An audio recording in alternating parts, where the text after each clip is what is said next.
வணக்கம் friends, welcome to Bala's garden Germany. இன்றைக்கு வீடியோவில் நாங்கள் என்ன பார்க்க போகிறோம்னு சொன்னால், இந்த பூக்கண்டுகளை எப்படி பாதுகாத்தனன்னு சொல்லி, அதாவது 3 கிழமை நான் வெக்கேஷன் போயிருந்தேன், அதாவது சுற்றுலா போயிருந்தேன். இந்த 3 கிழமையும் ஒரு திட்ட உதவி இல்லாமக்கி இந்த பூக்கண்டுகளை பார்த்திங்கன்னா தெரியும், பின்ன பூக்கண்டுகள் எல்லாத்தையும் எப்படி ஆற்றின் உதவி இல்லாமல் தண்ணி விடாமல் பாதுகாத்துனான்ற பார்க்கலாம் வாங்க. இது ஒரு சிம்பிள் மெத்தட், உங்களுக்கு நிறைய பிரயோசனமான விஷயமாக இருக்கும். வாங்க பார்ப்போம் எப்படி செய்துனான்னு சொல்லி. உதாரணத்துக்கு இதில் பார்த்திங்கன்னா சொன்னால் 2 சட்டி இருக்குது, அதாவது 2 சாடி. இது ஒன்றில் இதுக்குள்ளே நீங்கள் ஒன்றுக்குள்ளே தண்ணியை விட்டுட்டு போகலாம். பூக்கண்டா அப்படி வைக்கும். அதுமாதிரி இதில் பார்த்திங்கன்னா எல்லாத்துக்குமே இது 2 சாடி இருக்குது. இதை எடுத்திங்கன்னு சொன்னால் இதுலேயும் 2 சாடி சரிதானே. இந்த இதுக்குள்ளே தண்ணியை விட்டுட்டு போனோம். இப்போ எல்லா தண்ணியும் வற்றிட்டுது, நல்லா அடிச்சிட்டினா சரி. நான் இப்போ முதல்ல பார்க்குறேன். இதுக்குள்ளே பார்த்திங்கன்னு சொன்னால் 2 சாடி இருக்குது சரிதானே. அதேமாதிரி இதுக்குள்ளே 2 சாடி, இதுக்குள்ளே 2 சாடி ஊற்றினா இதுக்குள்ளே தண்ணி. அதுமாதிரி இதுக்குள்ளேயும் டபுள் சாடி, இதுக்குள்ளே கீழே தண்ணியை விடலாம். இப்போ உதாரணத்துக்கு காட்டுறேன், அதை பெருசாக ஒன்றும் தூக்கிடலாம். இதில் இப்படி சரிதானே. கீழே தண்ணியை விட்டுட்டு இதுக்குள்ளே இதை வச்சுட்டு போகலாம். போனீங்கன்னு சொன்னால் அப்படியே அது தண்டை வாட்டுக்கு தண்ணி எடுத்து கீழாலேயே தண்ணி எடுத்து வளர்ந்தோன்னு இருக்கும். இப்போ வேறு ஒன்றுமே இதண்டே இல்லை, எல்லாமே நல்ல ஃப்ரெஷ்ஷாக தான் நிற்கலாம் சரிதானே. எல்லாத்துக்குன்னா தெரியும், எல்லா கண்டுகளும் ஃப்ரெஷ்ஷாக நிற்கணும். ஆனால் ஒரே ஒரு பேச்சு நடந்துட்டுது. இங்கே வேறுங்க, இவர் வாடிட்டார். என்ன நடந்தான்னு சொன்னால், இந்த சாடி பாருங்க அகலம் காணாது. அதாவது இந்த தண்ணி இதுக்குள்ளே நிற்கிறது மட்டம் காணாது. இந்த கீழ் சாடின்ற அகலம் காணாது. அது சரியாக அதுக்குள்ளே பாஸ் ஆக அப்போ கணக்க தண்ணி உள்ளுக்குள்ளே விடையில, அது சைட்டில் தெரியுந்தானே. அப்போ நான் அதில் தண்ணி அதை கவனிக்கல, வடிவாக விடையில்லை. அப்போ அது வாடிட்டு. ஆனால் இன்னும் எங்கேயோ ஒரு இடத்த 1-2 உயிர் இருக்குது, தப்ப வைக்கலாம்னு நினைக்கிறேன். பாப்போம். அதான் நீங்கள் செய்கிறேன்னு சொன்னால், ஒன்று பெரிய சாடியாக கீழே உள்ள சாடி பெருசாக இருக்கணும், அல்லது கீழே ஏதாவது ஒரு கல் எதையும் வச்சு உயர்த்தி தண்ணியை அப்படி விட்டுட்டு போகணும். அதாவது வேர் வெளியில் இருக்கணும், வந்திருந்தால் தான் அது இதாண்டும் சரிதானே. ஓகே, இப்போ இது எல்லாமே அப்படித்தானே. இதில் பார்த்தீங்கன்னா இந்த கண்டும் அப்படித்தானே. இதுக்குள்ளே 2 சாடி, உள்ளுக்குள்ளே 2 சாடி, உள்ளுக்க தண்ணி விடலாம் சரிதானே. ஆனபடியாக எல்லோரும் தப்பி நிற்கலாம். ஓகே, இப்போ நீங்கள் கேட்கலாம், அப்போ 2 சாடி இல்லாமைக்கு இப்படி இதை காப்பாடலாம்டா. அதுக்கும் ஒரு ஐடியா இருக்குது. இப்போ இந்த கண்டை எடுத்தீங்கன்னு சொன்னால், இதுக்கு டபுள் சாடி இல்லை, இதில் விட்டுட்டு போகலாம். இந்த தண்ணி காணாது, அதில் இதுக்குள்ளே நான் தண்ணி விட்டு தான் போனான் கொஞ்சம். ஆனால் இதுக்குள்ளே ஒரு பூத்தில் ஒன்று தாட்டு வச்சிருக்கு. இந்த பூத்தில் கீழே ஒரு திரியை ஒன்று வச்சு செட் பண்ணியிருக்கேன். அது உங்களுக்கு வெளியில் நான் செய்து காட்டுறேன்னு எப்படி செய்கிறான்னு சொல்லி. அது ஒன்று சொன்னால், இந்த மெத்தோட்டில் செய்கிறதால உங்களோட கண்டுகளை பாதுகாக்கலாம். அப்படியே நீங்கள் சுற்றுலா போகிறோன்னு சொல்லி, வெளியில் போகிறோன்னு சொல்லி, அல்லது நார்மலாகவே நீங்கள் நடுகளும் தண்ணி விட வேண்டிய அவசியம் இல்லை. இந்த செட்டப்பை செய்து வச்சுட்டிங்கன்னு சொன்னால், ஒரு நாளை தண்ணியை விடுங்க, 3 கிழமை தண்ணி விட தேவையில்லை சரிதானே. ஒவ்வொரு நாளும் உங்களுக்கு தெரியும், இந்த வெயிலுக்குள்ளே நடுகளும் ஒவ்வொரு நாளும் தண்ணி, ஒரு நாள் ஒன்றை விட்டு ஒரு நாள் தண்ணி விடணும் பூக்கண்டுக்கு. இல்லைன்னு சொன்னால் எல்லாமே செத்துடும் சரிதானே. அந்த வகையில் இப்படி ஒரு ஐடியாவை நீங்கள் செய்கிறது மூலம் உங்களோட பூக்கண்டுகளை வீட்டில் வச்சு பாதுகாக்கலாம் சரிதானே. இதில் பார்த்தீங்கன்னு சொன்னால், வத்தாளங்கொடி கிழங்கு வச்சுட்டு போனேன். அவருக்கும் தண்ணி விட்டுட்டு போனேன். அது இப்படி வளர்ந்து வைக்கணும் சரியா 3 கிழமையில் இவர் இப்படி வந்துட்டார். இவர் வந்து ஏனோ தெரியல, இது வந்து லேட், அதாவது புதுக்கிழங்கு இந்த வழியாவோ அல்லது லேட்டாக வச்ச கிழங்கு, இது வேறு கிழங்கு, இது வேறு கிழங்கு, அதால் தான் இது கொஞ்சம் லேட்டாக முளைக்கிறார். என்னென்னு தெரியலை. சிலது நான் கேள்விப்பட்டான் புதுக்கிழங்கு வந்து லேட்டாக முளைக்குமாண்டு. பழைய கிழங்குன்னு சொன்னால் அதாவது கனகாலம் பிடுங்கி வெளியில் வச்சுருந்த கிழங்கு வந்து கதியாக முளைக்குமாண்டு. அப்படி எதுவுமே இருக்கலாம். ஆனால் ரெண்டும் கிட்டத்தட்ட ஒரு 2 நாள் 3 நாள் வித்தியாசத்தில் தான் இதெல்லாம் வச்சது. இவர் வந்து பெருசாக வளர்ந்துருக்கிறார். என்னென்னு தெரியல. அதே மாதிரி தான் காரணமாக இருக்கும். அப்படி யாருக்கும் தெரிஞ்சால் கமெண்ட்ஸில் எழுதுங்க. ஏன் இது லேட்டாக முளைக்குது, ஏன் இது வந்து கதியாக முளைச்சிருக்குன்னு சொல்லி. ஓகே ஃப்ரெண்ட்ஸ், இப்போ பார்த்துருப்பீங்க இது என்ன மாதிரின்னு. வாங்க இனி பாபம் இதை எப்படி செய்கிறான்னு. இது தெரியும் தானே, டபுள் சாடியில் கீழ் சாடியில் தண்ணியாக ஊற்றி வைக்கிறீங்க, அவ்வளோதான். ஆனால் நாங்கள் மெட்டதை பார்ப்போம். போத்தில் எப்படி அதை ரெடி பண்ணுறன்றதை பார்ப்போம். வாங்க. ஓகே, இப்போ பார்ப்போம் இதை எப்படி செய்கிறான்னு சொல்லி. இப்படி ஒரு போத்தில் ஒன்று எடுத்துக்கொள்ளுங்க. இந்த போத்தில் உங்களோட சாடின்ற அளவை பொறுத்து பெருசு சின்னதாக வச்சுக்கொள்ளலாம். இப்போ நான் இது சாம்பிளுக்காக சின்ன போத்தில் உங்களுக்கு காட்டுறேன். நீங்கள் வேணும்னு சொன்னால் கொஞ்சம் 1 லிட்டர் 2 லிட்டர், இப்போ நான் அதில் காட்டுகிறேன் 1 லிட்டர் போத்தில். நீங்கள் வேணும்னு சொன்னால் 2 லிட்டரும் எடுக்கலாம். உங்களோட சாடின்ற உயரம் அகலத்தை பொறுத்து அது நீங்கள் இதெல்லாம். ஓகே, இப்போ இப்படி போத்தில் எடுத்துகிட்டு இந்த போத்தில் மெல்லி ஒரு ஓட்டை போடணும் மடியில் எங்கேயாவது. சரிதானே? அதாவது எங்கேயாவது இப்படி ஒரு ஊசி, அது பெட்டர். என்ன பண்ணுறது, இது கொஞ்சம் மொத்தமாக நான் எடுத்துட்டேன். இன்னும் மெல்லிய ஊசி எடுத்து இப்படி இதில் ஒரு ஓட்டை. சரிதானே?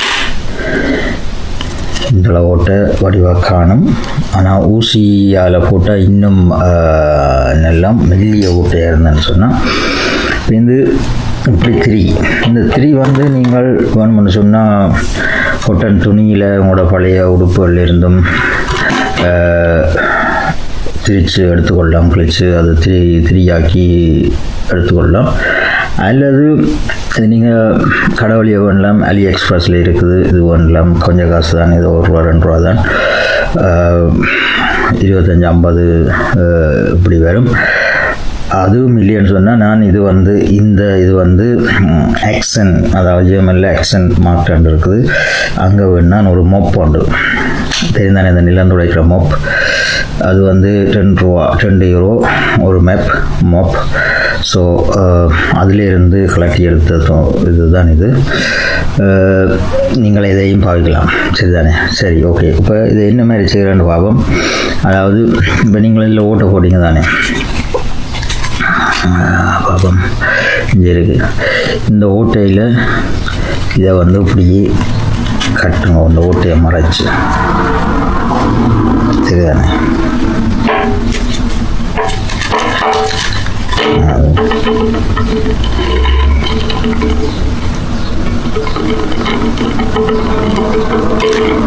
வானத்துக்கு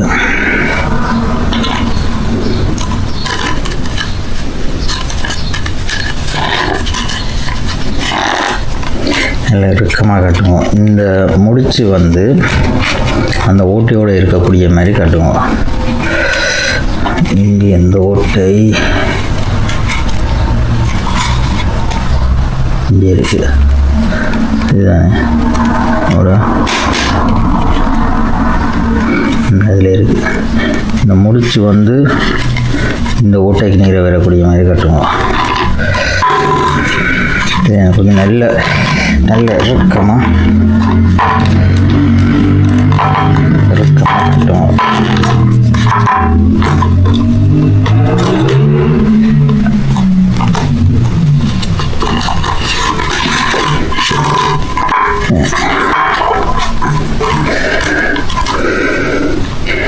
இப்படி கட்டி எடுத்துக்கணும். இந்த ஓட்டை வந்து இதுக்கு நேராக நிற்குது, இந்த முடிச்சுக்கு நேராக நிற்குது. இதுதானே? இப்படி கட்டிட்டு ஓகே. இவ்வளோ தான் வேலை. இதுக்குள்ளே இனி தண்ணியை விட்டுட்டு தண்ணியை விட முதல் நீங்கள் இதை வந்து நிலத்தில் தாக்கணும். அதாவது என்ன மாதிரின்னு சொன்னால், அதாவது மண் அரைவாசி இப்படி இவ்வளோ கழுத்து மட்டை தாட்டுட்டு, அதாவது இதுண்ட பிளான்ட வேர் இருக்குது தானே, அதுக்கு கிட்ட இந்த திரியில் கொண்டு இப்படி வச்சுட்டு ஃபுல்லாக இதுக்கு ஃபுல்லாக நீங்கள் மண்ணை போட போகிறீங்க. இதில் பிளான்ட் நிற்க போகுது, சரிதானே. இதில் காட்டுட்டு இந்த திரி முக்கியமாக இந்த வேறு கிட்டவா போடணும். வேரை நீங்கள் உடைச்சி பழுதாக அமைக்கி அதில் இது கிட்டவா கொண்டே விட்டுட்டு ஃபுல்லாக மண், சரிதானே. இதில் இவ்வளத்தில் பிளான்ட் நிற்கும். தாண்டிட்டு இவ்வளோதான் வேலை. இதாண்டு விட இதுக்குள்ளே தண்ணியை விட்டுட்டு நீங்கள் எங்கேயும் போகலாம், சரிதானே. அப்போ அது ஒவ்வொரு த்ரோப்பாக இதுக்குள்ளே போய் இதாண்டும். இதை என்ன மாதிரி த்ரோப் பண்ணுதுன்றதை நான் அதில் காட்டுறேன்னு வாங்க பார்ப்போம். இப்போ வந்து இதுக்கு தண்ணியை நிரப்புவோம்.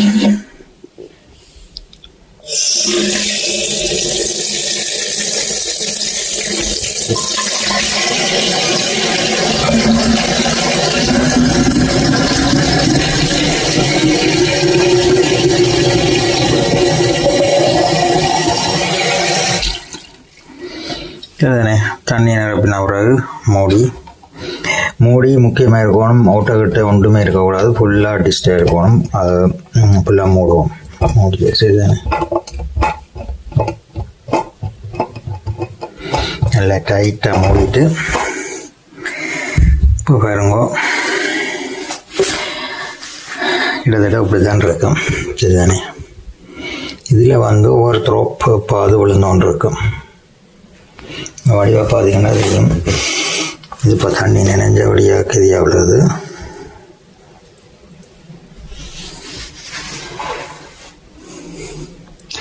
இதில் எங்கேயும் ஒரு ட்ராப் விழுந்தோன்று இருக்கும், சரிதானே. இது வந்து இந்த மூடி ஃபுல்லாக பூட்டி இருக்கிறதால இந்த காற்று உள்ளுக்க போச்சோன்னு சொன்னால் கதியாக போயிடும் தண்ணி. இப்போ அது ஃபுல்லாக இருக்கிறபடியே இந்த இதில் சின்ன ஓட்டையில் எங்கேயாவது ஒரு சின்ன ஒரு லீக், அப்போ அது ஒரு உள்ளுக்க ஒரு காற்று போயக்குள்ளே இதுக்குள்ளால் வெளியில் அவங்களுக்கு தண்ணியை த்ரோ பண்ணும் இதுக்குள்ளே, சரிதானே. ஸோ இப்போ பார்த்தீங்கன்னு சொன்னால் ஒவ்வொரு குமிழியாக போய்கொண்டிருக்கும். இப்போ பார்த்தீங்கன்னு சொன்னால் தெரியும், இதில் ஒவ்வொரு குமிழியாக போய்கொண்டிருக்கு. அதாவது காற்று உள்ளுக்க போய்க்குள்ளே ஒவ்வொரு த்ரோப் போடுற உள்ளுக்குள்ளே அனுப்பி கொண்டிருக்கும். அதை நீங்கள் அட்ஜஸ்ட் பண்ணலாம். இந்த துவாரத்தை வந்து சரியாக செட் பண்ணிங்கன்னு சொன்னால் அவர் வந்து கணக்க த்ரோப்பை விடாமைக்கு ஒவ்வொரு கொஞ்சம் கொஞ்சமாக விடுவார், சரிதானே. இப்போ பார்த்தீங்கன்னா இந்த துவாரத்தை சரியாக அடைச்சிருக்கிறபடியாக அவர் வந்து பாலும் ஒரு கும்பலி தான் வரும், கடை 2 வராது, சரிதானே. இதால் இப்படி நீங்கள் செட் பண்ணிக்கலாம். அதாண்டு சரியாக அந்த ஒத்துவாரத்துக்கு நீரை வச்சிங்கன்னு சொன்னால், அந்த இதை போட்டிங்கன்னு சொன்னால் நீரஞ்சல் நீ மண்ணும் வந்து இதோட அமர்த்தி கொண்டிருக்க லேட்டாக தான் ஒவ்வொரு கும்பலியும் வரும். இப்போ அது 5 நிமிஷம் 1 நிமிஷத்துக்கு கொண்டு வரும். அப்போ ஒவ்வொரு த்ரோப்பு பாலும் ஒரு கதான் விழும், சரிதானே. ஓகே, இதுதான் அந்த ஃபங்க்ஷன். இப்படி இதண்டா பிறகு நீங்கள் உள்ளுக்க கொண்டு போய் தாட்டு போட்டு, அதாவது வேரில் நம்ம முதல் சொன்ன மாதிரி வேரில் கொண்டு இந்த திரியை விட்டுட்டு நீங்கள் 3 கிழமை வெளியில் போய் விளையாடும், சரிதானே. ஓகே, அதுதான் இப்படித்தான் இந்த ஃபங்க்ஷன் இதில் வேலை செய்யுது. இப்போ இது வந்து மண்ணுக்கு தாட்டு இருக்குது. இப்போ மண்ணுக்கு தாக்காமலும் நீங்கள் செய்யலாம். உதாரணத்துக்கு என்னட்டா அங்கே ஒரு சின்ன கொடி ஒன்று இருக்குது, காட்டணுமாங்க. இப்போ இதில் பார்த்தீங்கன்னு சொன்னால் இது ஒன்று இருக்குது. இவருக்கு வந்து சின்ன சட்டி இனி இதுக்குள்ளே தாக்கிறாது. அப்போ இந்த போத்தில் வெளியில் ஸ்டாண்டாக வைக்கலாம் உயரமாக கொஞ்சம், அல்லது இப்படி வச்சுட்டு இந்த இதை மண்ணுக்கு தாட்டு விட்டாலும் ஓகே, திரியை, சரிதானே. இப்படி வச்சுட்டு இந்த மண்ணுக்குள்ளே இந்த திரியை உள்ளுக்க தாட்டு விட்டிங்கன்னாலும் ஓகே. இப்படி இருந்தான்னு சொன்னாலும் மண்ணுக்கு டைம் தாக்கணுமெண்டு இல்லை. அது ஒவ்வொரு த்ரோப்பாக உள்ளுக்குள்ளே உங்களுக்கு கொடுத்து கொண்டிருக்கும். அப்போ உங்களோட பிளான்ட்டுக்கு யாருமே பார்க்க தேவையில்லை. தண்ணி இல்லை பார்த்தீங்கன்னா தெரியும், இப்போ அவங்க ஒரு குமிழியாக போய் கொண்டிருக்கும். இந்த இப்படி உங்களோட பிளான்ட் எல்லாத்தையுமே பாதுகாக்க முடியும். ஸோ ஃப்ரெண்ட்ஸ், இந்த வீடியோ பற்றின விமர்சனத்தை நீங்கள் கமெண்ட்ஸில் எழுதுங்க. இனி நான் இந்த தோட்டத்திலேயும் உங்களுக்கு தெரியும், போன முறை வீடியோவில் நான் போட்டினான், இந்த தோட்டத்திலேயும் ஃபுல் ஆட்டோமேட்டிக்காக எல்லாம் செட் பண்ணிட்டு போனான்.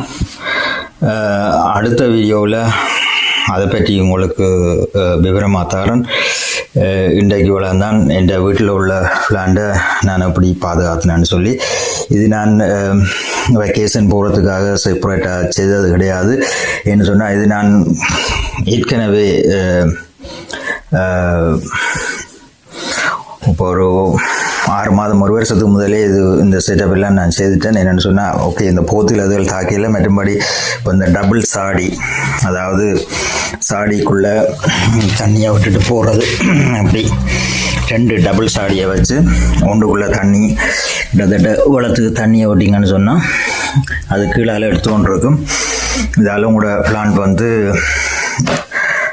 எப்போவுமே வளர்ந்து கொண்டிருக்கும். மற்ற இன்னொன்று வந்து மண் மாற்ற தேவையில்லை. நீங்கள் இதில் பார்த்தீங்கன்னு சொன்னால், நான் வேணும் இதோடு தான் வச்சுருக்கேன். இது கிட்டத்தட்ட 1.5 வருஷமாகுது. இப்படியோ 1.5 வருஷமாகுது இப்படியே தான் இருக்குது. நான் மாற்றவே இல்லை மண். இது எல்லாமே அப்படி தான், எல்லாமே டபுள் சாடி. இதுதானே, எல்லாத்தையும் டபுள் சாடி இருக்குது. இப்போ இதுக்குள்ளே அப்படி தான் டபுள் சாடி அப்படி தான் விட்டுட்டு போனேன். எங்களுக்கு ஒவ்வொரு நாளும் தண்ணி ஊற்றுற அலுவல் கிடையாது. சரிதான். மற்றது மறக்காமல் இந்த புது சேனல் ஸ்மார்ட் லைஃப் ஜெர்மனி என்றதை கட்டாயம் விசிட் பண்ணுங்கள். என்னென்னு சொன்னால், இதில் நிறைய பிரயோசனமான விஷயங்கள் வரும். உங்களுக்கு டவல் சம்மந்தமான, டெக்னிக் சம்மந்தமான புது டிப்ஸுகள், ட்ரிக்ஸுகள் அப்படி கணக்க வரும். அதாவது வீட்டில் உள்ள எலக்ட்ரானிக் அல்லது எலக்ட்ரிக் சம்மந்தமான இதில் பழுது பார்க்குறது, இப்படி நீங்கள் இதை சரி செய்யக்கூடிய மாதிரி இப்படி கன விஷயங்கள் இதில் வரும். அதில் மறக்காமல் இந்த சேனலையும் சப்ஸ்கிரைப் பண்ணி வச்சுக்கொள்ளுங்க. பெல் பட்டனையும் மறக்காமல் அமர்த்தி வச்சுக்கொள்ளுங்க. நிச்சயமாக உங்களுக்கு பிரயோசனமாக இருக்கும். ஓகே ஃப்ரெண்ட்ஸ், இந்த வீடியோன்ற கருத்துக்களை பற்றி கமெண்ட்ஸில் எழுதுங்க. மீண்டும் அடுத்த ஹைட்ரோபோனிக் அப்டேட் வீடியோவில் உங்களை சந்திக்கிறேன். உங்களுக்கு சொல்லிட்டு போனால் 3 கிழமை அது தனியாக ஆட்டோமேட்டிக்காக வேலை செய்தது. இப்போ என்ன மாதிரி வளர்ந்துருக்குன்றதை அடுத்த வீடியோவில் நீங்கள் பார்க்கலாம். மீண்டும் சந்திக்கும் வரை ஜெர்மனிலிருந்து பாலா. நன்றி, வணக்கம்.